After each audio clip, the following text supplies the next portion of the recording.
अगर मिल्खा सिंह दुनिया के अंदर 80 इंटरनेशनल रेसेस नहीं जीतते तो मिल्खा सिंह को किसी ने जानना ही नहीं था। जिस आदमी के अंदर हार्डवर्क करने का मादा है, डिसिप्लिन है, करेक्टर है, वो जमीन से उठ के आसमान को छू लेता है। कि मैं कितनी बार डेथ बेड पे रहा, कितनी बार मुझे ऑक्सीजन लगी रही, मगर इरादा मजबूत था कि मैंने वर्ल्ड रिकॉर्ड तोड़ना ही तोड़ना है। कि हाथ की लकीरों से जिंदगी नहीं बनती, अज़म हमारा भी कुछ हिस्सा है जिंदगी बनाने में। तो जो लड़के फर्स्ट सेकंड थर्ड आते थे उन्होंने स्कीम बनाई कि हम रात को जाके मिल्खा सिंह की टांगें तोड़ दें। तो 6-6 घंटे में मई जून के महीने के अंदर सर्दियों में दौड़ता था। तो मैंने धरती माता की कसम खाई कि जब तक मैं वर्ल्ड रिकॉर्ड नहीं तोड़ लूंगा मैं आराम से नहीं बैठा। उन्होंने मुझे, लाला अमरनाथ ने बताया था कि मुझे 2 रुपए मैच खेलने के मिलते थे, आज आपको करोड़ों रुपए मिलते हैं। मगर हमारे जमाने में किसी ने हमें एक धेला नहीं दी। मेरी बीवी ने और हमने ये फैसला किया था कि हम अपने बेटे को गोल्फ में नहीं जाने देंगे। हमारे जमाने के कोचेस में और आजकल के कोचेस में जमीन आसमान का फर्क है। कहां हमने सारी दुनिया को हॉकी सिखलाई, पीछे चले गए। मैंने कहा आज हिंदुस्तान के अंदर टैलेंट की कमी नहीं है, मगर हमें आने वाली ओलंपिक गेम के अंदर गोल्ड मेडल चाहिए। नमस्कार, लिबरल टीवी स्पोर्ट्स देख रहे सभी दर्शकों का स्वागत है। मैं हूं आपका दोस्त परमिंदर कश्यप। आज हम एक ऐसे लेजेंडरी एथलीट के पास पहुंचे हैं जिन्होंने अपनी लाइफ में काफी सारे उतार चढ़ाव देखे। बंटवारे के समय उन्होंने अपने परिवार को भी खोया, लेकिन जी तोड़ मेहनत की, लगन के साथ लगे रहे और एक बड़ा मुकाम हासिल किया। देश के लिए मेडल भी जीते और एक ऐसा नाम उन्हें मिला जो पूरी दुनिया में मशहूर हो गया, फ्लाइंग सिख।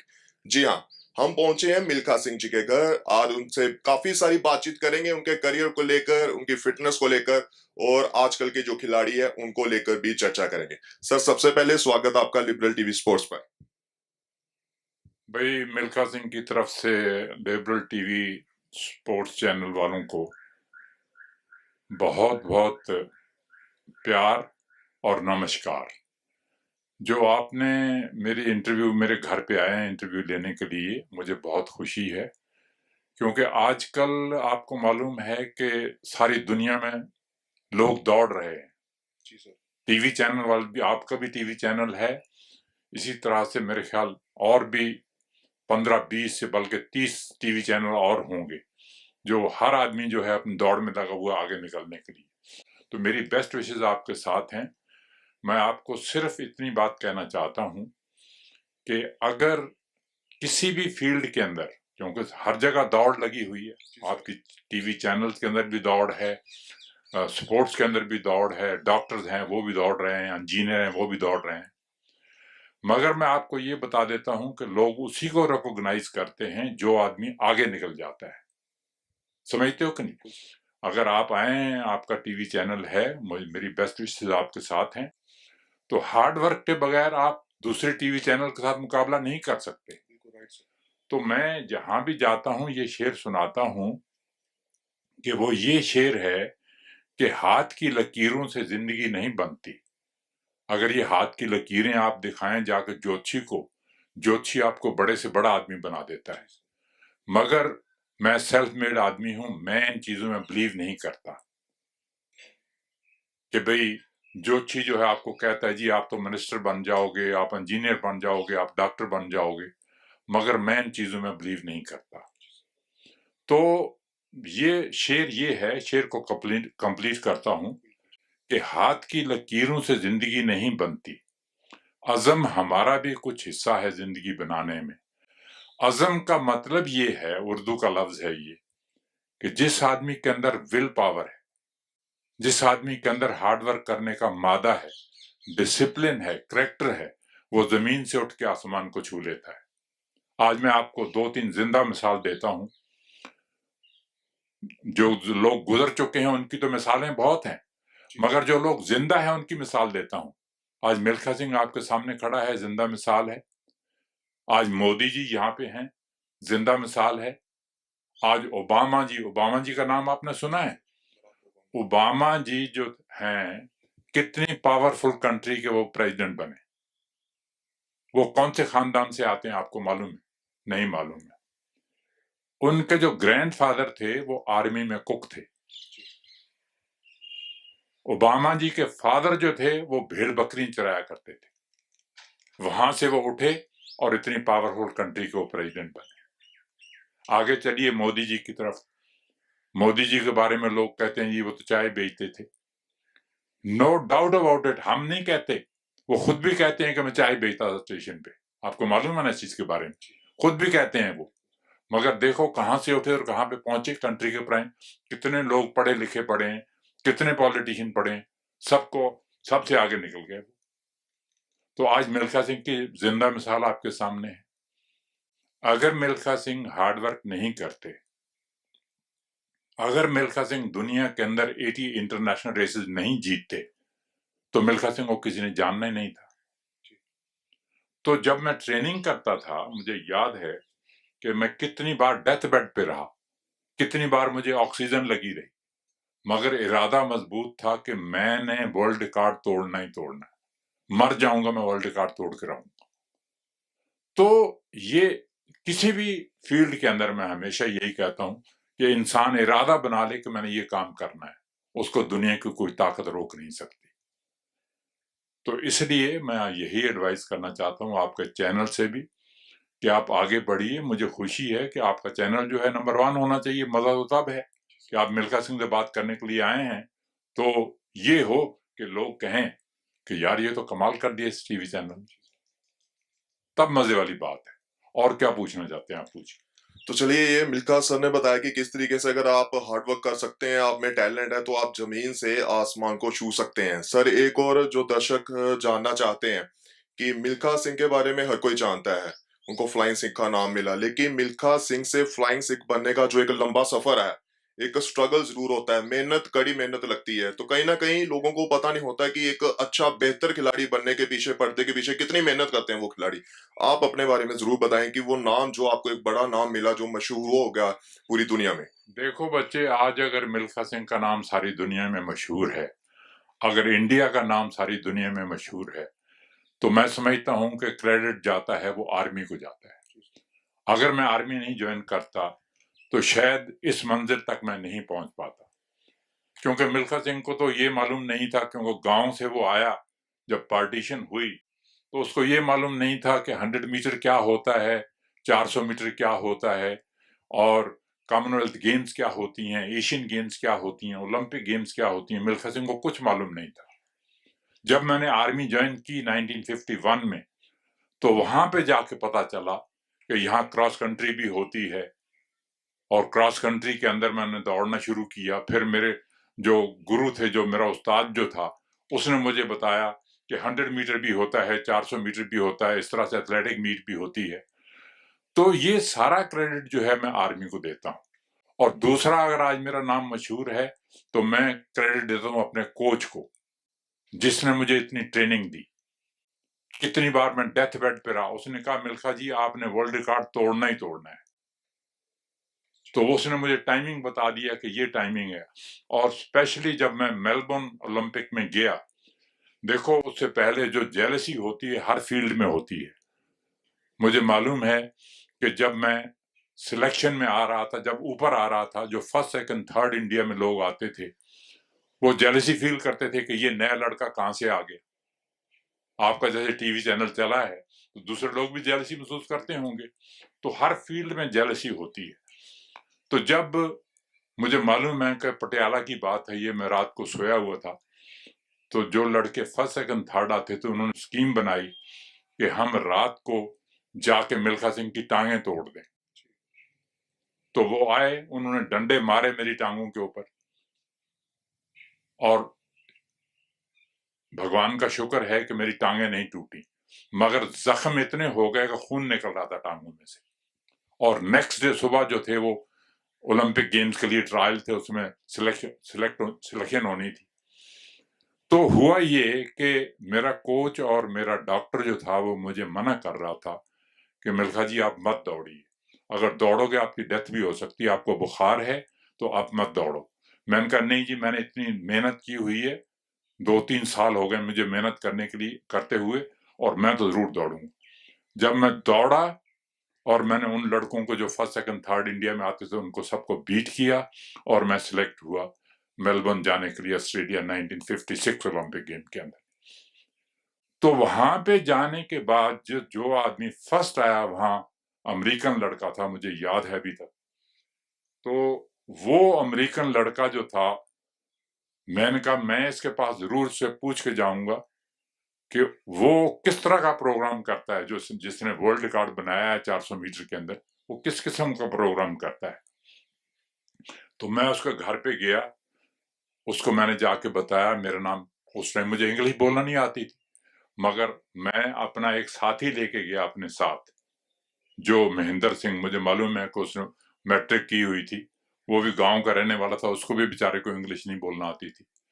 तो जब हम उसके घर पे पहुंचे, क्योंकि ओलंपिक विलेज होता है, यहाँ पे अमेरिका रह रहा है, यहाँ पे ऑस्ट्रेलिया रह रहा है, इंडिया रह रहा है, पाकिस्तान रह रहा है, तो वो 2 मिनट की वॉक थी, हम उसके घर चले गए। घर गए तो वहां पे वो कहता, yes what can I do for you.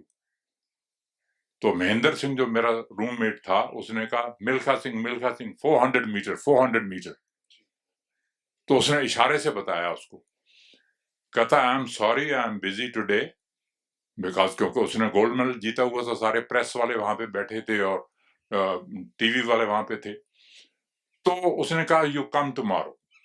तो हम कल फिर चले गए, क्योंकि मुझे लगन थी, मैं जानना चाहता था कि इसने वर्ल्ड रिकॉर्ड तोड़ा है तो किस तरह से तोड़ा है, क्या करता है ये।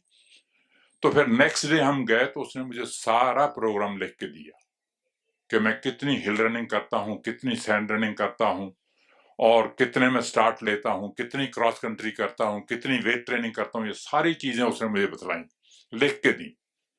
तो जब मैं इंडिया में लैंड किया वापस आके 1956 में, तो मैंने धरती माता की कसम खाई कि जब तक मैं वर्ल्ड रिकॉर्ड नहीं तोड़ लूंगा, मैं आराम से नहीं बैठूंगा। तो ये थी मेरे में लगन, मैंने कहा मैं करके रहूंगा चाहे मर जाऊं। कितनी बार डेथ बेड पर रहा, कितनी बार मुझे ऑक्सीजन लगी रही, सारे लोग जितने लड़के थे वो अलग बैठ जाते थे, मगर मेरा कोच कहता था मिल्खा सिंह आप में हिम्मत है, आप ये वर्ल्ड रिकॉर्ड तोड़ सकते हो, और मैं आपको हाथ जोड़ता हूं कि आप, मैं जो काम कर लिख के लाता हूं आप कीजिए, जरूर कीजिए, अगर नहीं करोगे तो वर्ल्ड रिकॉर्ड नहीं टूटेगा। तो 6-6 घंटे में मई जून के महीने के अंदर सर्दियों में दौड़ता था, और अपने आप को चेक करता था हर 10 दिन के बाद, क्या मैं वर्ल्ड रिकॉर्ड के पास पहुंच रहा हूं कि नहीं पहुंच रहा हूं। तो ये मिल्खा सिंह की कहानी इसलिए मैं सुना रहा हूं कि आने वाली जनरेशन, आजकल हमारे पास सब कुछ है, क्योंकि 3 हम स्पोर्ट्समैन ऐसे हुए हैं कि हमारे जमाने में हमें पैसा नहीं मिला। मेजर ध्यानचंद थे पहले नंबर पे हॉकी के, उस जैसे मैं समझता हूं कि दुनिया में उस जैसा प्लेयर ही पैदा नहीं हुआ। उसके बाद लाला अमरनाथ थे, जो पहले क्रिकेटर थे, जो जो उन्होंने मुझे, लाला अमरनाथ ने बताया था कि मुझे 2 रुपए मैच खेलने के मिलते थे, आज आपको करोड़ों रुपए मिलते हैं। आज बैडमिंटन की प्लेयर हैं, देखो जीत के आती हैं तो करोड़ों रुपए उनको मिलते हैं, रेसलर जीत के आते हैं करोड़ों मिलते हैं, बॉक्सर जीत के आते हैं उनको करोड़ों मिलते हैं। मगर हमारे जमाने में किसी ने हमें एक धेला नहीं दिया। तो मैं आने वाली जनरेशन से ये कहना चाहता हूं कि आजकल सारी फैसिलिटीज हैं, आप हमारे देश के एम्बेसडर हैं, बच्चे जो हैं वो हमारे देश को उन्होंने आगे ले जाना है, बढ़ाना है। तो मैं उनके माँ बाप से और बच्चों से यही कहूंगा कि आप आगे बढ़िए, किसी फील्ड में हो। अगर आज आपने डॉक्टर बनना है, इंजीनियर बनना है, स्पोर्ट्समैन बनना है, किसी फील्ड में जाना है, तो जब तक माँ बाप और बेटा दोनों मिलकर काम नहीं करेंगे, तब तक आगे बढ़ना जो है बहुत मुश्किल है। आज मेरा बेटा है इंटरनेशनल फेम का गोल्फर है। हम नहीं चाहते थे, जैसे मैंने आपको 3 आदमियों की स्टोरी पहले बताई, मिल्खा सिंह, ध्यानचंद और लाला अमरनाथ की, तो हमारी, मेरी बीवी ने और हमने ये फैसला किया था कि हम अपने बेटे को गोल्फ में नहीं जाने देंगे। उसकी वजह ये थी कि हमारे जमाने में हमें कुछ नहीं मिला, हम चाहते थे इसको डॉक्टर बनाएं या इंजीनियर बनाएं, क्योंकि स्पोर्ट्स में जाएगा तो इसको कुछ मिलने वाला है नहीं। मगर इसकी डेस्टिनी थी, इसने गोल्फ में जाना था। मेरे कहने के बावजूद भी ये चाहता था मैं गोल्फ खेलूंगा, तो मैंने कहा चलो फिर गोल्फ खेलो। तो मैं बैठ के 6-6 घंटे इससे बॉलें मरवाता था, इसके हाथों में से खून निकलता था। तो आई एम प्राउड कि मेरा बेटा जो है और मेरी फैमिली जो है इसके अंदर 2 पद्मश्रीज हैं। मेरे बेटे ने भी पद्मश्री मिला है, मुझे भी पद्मश्री मिला है, तो मुझे खुशी है। इसी तरह से मैं एडवाइस करता हूं हर माँ बाप को, बच्चा जिस फील्ड में जाना चाहता है जाइए, जाए वो, मगर आपको जितना बच्चा मेहनत करता है उसे डबल मेहनत जो है माँ बाप को करनी पड़ती है, तब जाके बच्चे की जिंदगी बनती है। सर, जैसे कि आपने बात की कोच की, कि कोच का एक अहम रोल रहता है। एक खिलाड़ी की जिंदगी में कोच का कितना इंपॉर्टेंट रोल होता है, कि आज की जिंदगी में हम देखते हैं कि चाहे क्रिकेट को देखें चाहे हॉकी को देखें, कोच का रोल बड़ा इंपॉर्टेंट रहता है। लेकिन जब टीम हारती है, एक दो दौरे पर जाती है, तो कोच के ऊपर जो है वो निशाना लगाना शुरू कर दिया जाता है कि कोच का जो है वो सही तरीके का तालमेल नहीं रहा खिलाड़ियों का। तो कोच की कितनी अहम जिम्मेदारी रहती है एक खिलाड़ी को बेहतर बनाने के लिए? देखो, बात सुनो, हमारे जमाने के कोचेस में और आजकल के कोचेस में जमीन आसमान का फर्क है। उसकी वजह मैं आपको बताता हूँ कि हमारे जमाने के जो कोच थे, वो कोच जो था मेरे साथ ही सोता था, मेरे साथ ही खाता था, मेरे साथ ही बैठता था, मेरे साथ ही प्रैक्टिस करता था, हर काम वो मेरे साथ करता था। वो और आजकल के कोचेस में जमीन आसमान का फर्क है। क्योंकि आज से 2 दिन पहले आपके स्पोर्ट्स मिनिस्टर जो हमारी कंट्री के हैं, उनसे मेरी बात हुई है। तो मैंने उन्हें एडवाइस की है, स्पोर्ट्स मिनिस्टर जो हमारे सेंटर के स्पोर्ट्स मिनिस्टर हैं, मैंने उनसे कहा है कि अगर आप रिजल्ट चाहते हैं तो आप कोचेस जो है वो कॉन्ट्रैक्ट बेसिस पे रखिए, क्योंकि हमारे पास कम से कम भी आज हिंदुस्तान के अंदर 25-30 हजार कोच है, मगर रिजल्ट जो है सिर्फ गोपीचंद का नाम आपने सुना है? बैडमिंटन के उसने उसने उसने कितने खिलाड़ी प्रोड्यूस किए इंटरनेशनल फेम के।